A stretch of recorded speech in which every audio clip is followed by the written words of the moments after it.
Hey everybody, Ryan F. MTG here, and I just want to remind you all that I am doing what's called Daily Teppen for the next 22 days. I believe this is probably like day 13 out of 22.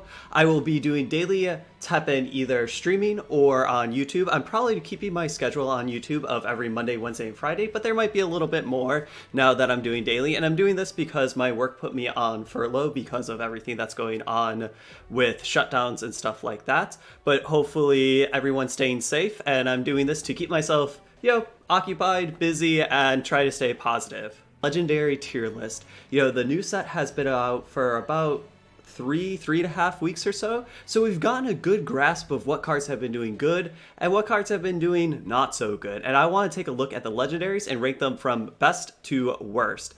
Now, I do want to say that, of course, like all tier lists, I like tier lists. However, this is my own beliefs with my own personal bias and everything like that. So your tier list might look very different, and that's okay.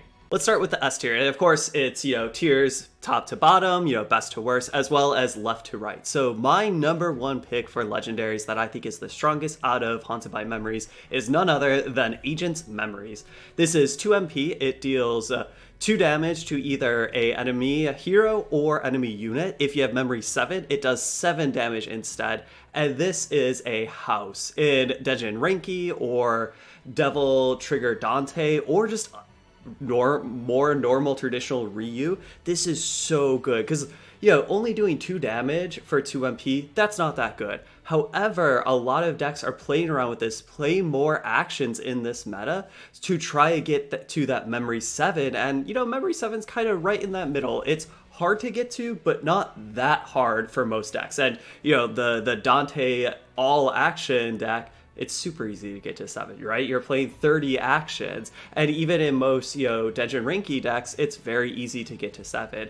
And to deal 7 damage to the opponent is awesome, right? You only start with 30 HP, so 7 is a big chunk of your life total. Next up is Rebel Sigma. This is 4 MP for 2/4 with Infinite Revenge, and it gains +2/+4. So that's a, base level stats, that's not that impressive, but once you get this back, it only costs 2 MP, and it gets +2/+4. That is very good. Also, it has Infinite Revenge. It just keeps coming back and back and back.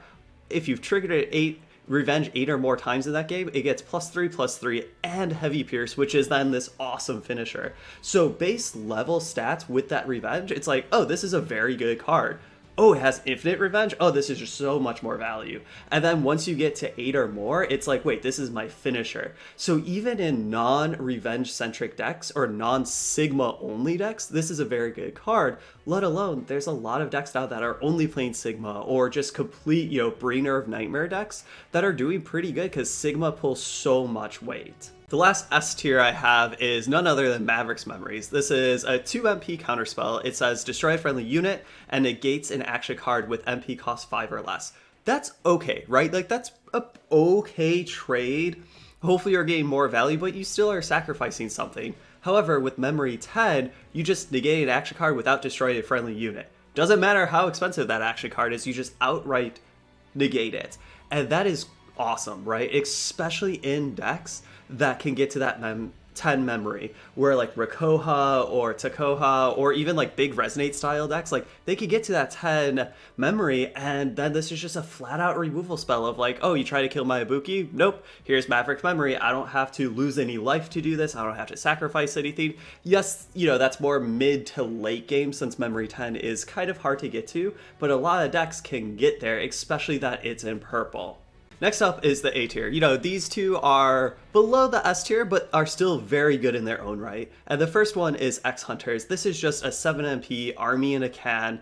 If you have Memory 10, you get more power. If you have Memory 15, you get even more power. And so this is just this like army in a can that you could play this as your only units, and you can win the game. Or you throw this in a big Resonate style deck where you're already doing Foresight stuff like that to pump up your Ibukis, and then later on in the game you drop X Hunters and you can just win the game with 1 card. The last A tier is Veteran Agent Leon. It's 6 MP for 3/7 with Rush.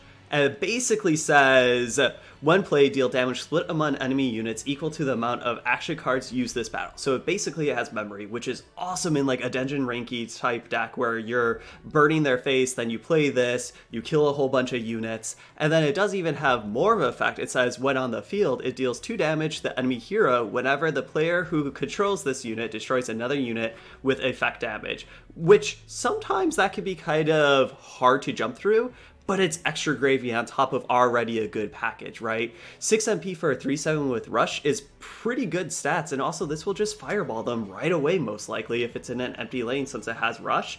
And then the split damage is just this probably super buff BB hood. That's how you can think about this. This is a super buff BB hood with extra effects of dealing 2 damage to the hero that maybe you'll get, maybe you won't, but even if you don't get, Veteran Agent Leon is a heavy hitter. Valor is the first B tier action, or legendary, it happens to be an action. This is sacrifice 3 life, give a friendly unit plus 3 attack. So that's a pretty darn good pump spell just for 2 MP. Also, it has memory 7. Additionally, that unit gets flight and agility, which is awesome. Flight and agility are 2 great keywords to give a unit, but you know, if you can't get the memory 7, this is still a good, solid pump spell that, you know, Nergigante Spike Launch, or basically anytime you want a black pump spell, you want Valor, because you can play this early game just for the plus 3 attack, and it does what you want it to do, but then you can play it mid to late game to actually just have this one-shot finisher of a 2 MP action that's, you know, giving it plus 3 attack, flight, and agility just for 2 MP is quite great for one pump spell. Cammy is up next, and this one is a little contested in my opinion, because I feel like Cammy is showing up in a lot of only unit Cammy decks, which I've been playing around with, and actually I think on Friday that's going to be my next video, and I'm not sure where I land on how good those decks are. I think they're good, but I'm not sure if they're great. Where Cammy definitely, she's good, right? I'm not saying that, but that's exactly why she's in B. I think she could be a little bit better. She could definitely be worse because she does a lot, right? She's 5 MP for a 2/5 with anti-air. That is not good base value, but if you can get memory, she gets +1/+1 for each action card in your hand or EX pocket. That is very good because she can become so big. However, that's a lot of deck restriction, right? That is why we're kind of seeing her as she's the only unit. So when you play it, she's getting at least +5/+5. And then it's like, oh, this is an awesome card. And then, of course, with Memory 7, she gains Heavy Pierce and Agility. All those are great pumps and abilities and keywords. However, she definitely has hoops to jump through, and that's why we kind of are only seeing her in more of the themed only Cammy decks, and I think those decks are right in the middle of the road. Just below Cammy, we have Zero. Zero is very good, you know, 7 MP for 3/6. It has Memory 7. It bounces the unit in front as long as that unit is MP cost 6 or less. If you have Memory 10, it gains +2/+4, and it has Agility. So, like, that's a very heavy hitter that hits fast and consistent. However, it's still 7 MP, and that's why I'm a little down on Zero, because you could just be playing Ibukis, right? Like, what purple deck really wants Zero is also a purple deck that wants Ibukis or Ko's, and so, like, how much better is Zero than just Ibuki? I tend to kind of like Ibuki a little bit more because Ibuki could be your very first play, and then you start pumping Ibuki up with Resonate triggers, whereas Zero, no. Zero has to be your mid to late gameplay. So there's a couple more hoops to jump through, and overall I just don't really love Zero. Not that Zero's bad, that's why he's still a B rank, but, you know, I want a little bit more from him. The Doll's Memory is the last B tier, and says give a unit +4/-4. So this could either be a pump spell or a removal spell, which is kind of nice. It also has Memory 7. It gives that unit +4/+4 instead, so that's a very good pump spell. Overall, I like this pump spell, but +7 is 7 memory is kind of a lot for your pump spell, because that means you're using this way later in the game, which could be fine, because early game this is a removal spell, and you know, a good removal spell because it gets around shield and stuff, and that's why it's just B. It's good, it's not great, it sees some play, but not tons of play, and maybe I could see this one seeing more play in the future once people start to brew around with it a little bit more. Now we get to the C. You know, S, A, and B are all cards that I like, to cards that are like, okay, this is pretty good.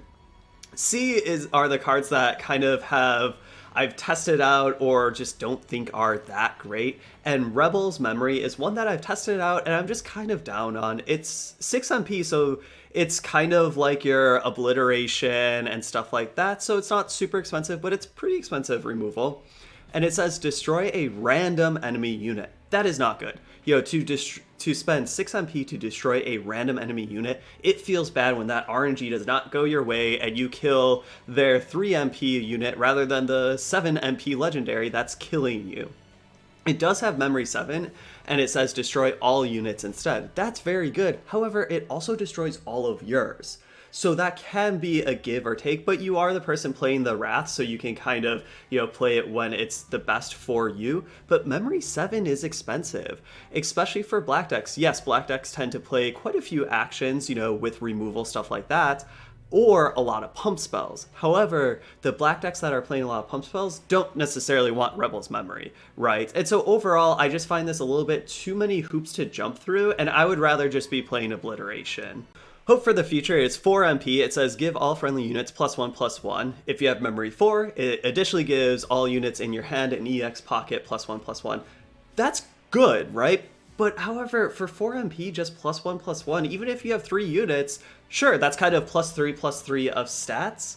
But 4 MP is kind of a lot for a pump spell, and in my X charge shot, I would rather be playing like shields and stuff like that, or things that are just pumping up my HP, because then, well, guess what? If my X charge shot is online, it's pumping up my attack as well. And there's just so many other green pump spells or actions that either do a little bit less, a little bit more, or kind of equivalent for a lot less. I want to say last but not least, but it's last and definitely my least favorite legendary because it's the only D tier one, and that's Turf Wars. This is 5 MP. It says deal 4 damage to all enemy units. That's cool, but that's not great, right, for 5 MP.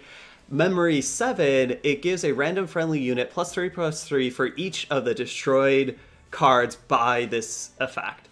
That's cool, so it's kind of a pump spell, but it's 7 MP, or sorry, 7 memory. That's kind of high, but also it's just like so situational. And for 5 MP, I want to be playing Dragonlord's Judgment over this. Sure, Dragonlord's Judgment isn't going to be giving any of my units +3/+3 or anything like that, but it's doing 12 damage across the board. So it's either killing more things, or it could just be a 1-for-1 trade because you're killing something with more than 4 HP.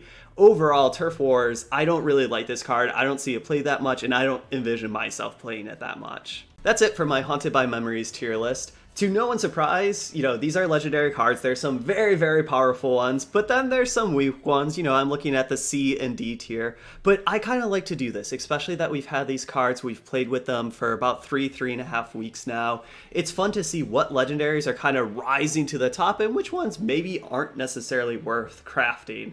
But overall, those are my thoughts, my opinions. I'm sure that you have your own thoughts and opinions. Let me know about them in the comments, and thank you all for watching, and I'll see you next time.